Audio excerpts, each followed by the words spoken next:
Absolutely. But I was actually signed probably about 6, 7 months prior. I spent Mhm. time at the power plant, and I was wrestling on WCW Saturday Night as Right. Devon Storm, a dark Devon Storm, dark hair, very different from the Devon Storm of the WWF light heavyweight division with the bleach blonde hair and the bright colors and all that stuff. And I had been on the Saturday Night Show, and I was being groomed to be the next like aggressive, larger kind of heel cruiserweight to come up.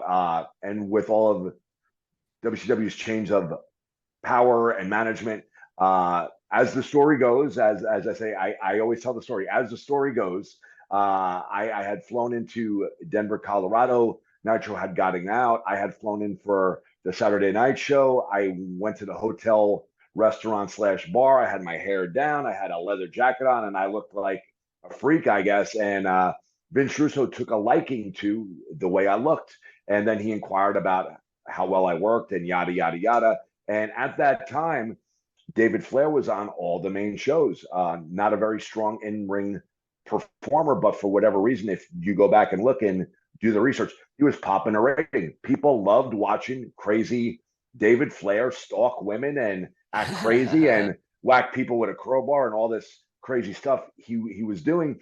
Uh, but again, unfortunately, not a strong in ring performer. So somewhere somebody came up with the idea, we'll put him in a tag with a solid tag team partner. We'll let the partner do the majority of the work. That way we could still present David Flair in the ring, even though Yeah. his partner would do the majority of the work.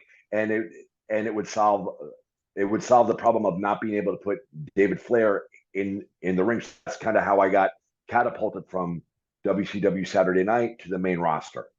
Wow. Well, hey, it all worked out because again, you're right. David Flair was involved in many storylines. One, Stacey Keebler being pregnant and then not pregnant with someone else's baby, then not being pregnant. It was a fun ride for WCW fans. But I that was the time that, like, honestly, I'll show my cards right now. When it was WCW versus the WWF, put the F back in for a moment.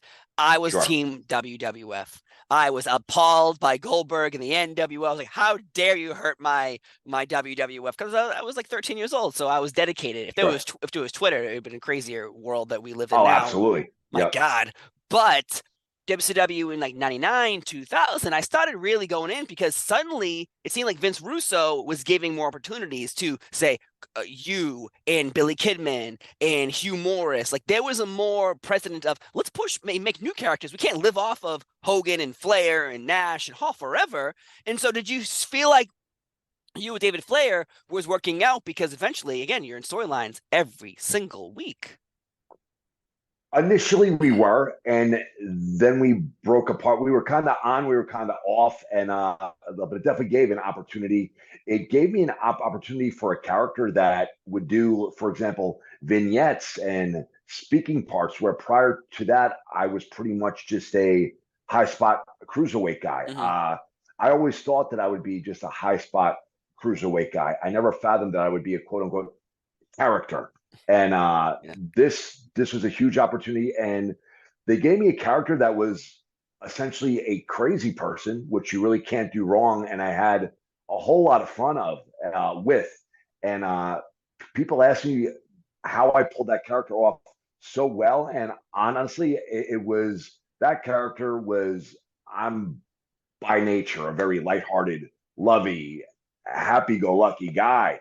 If you look at that crazy smile in the eyes, that's Crowbar is really just Chris Ford having a great time being on WCW, something that he never thought he would do, and enjoying being a character. If you really pick apart, if you psychoanalyze that character, that is me just enjoying the hell out of being a professional wrestler for a major company, and I'm not ashamed to say it.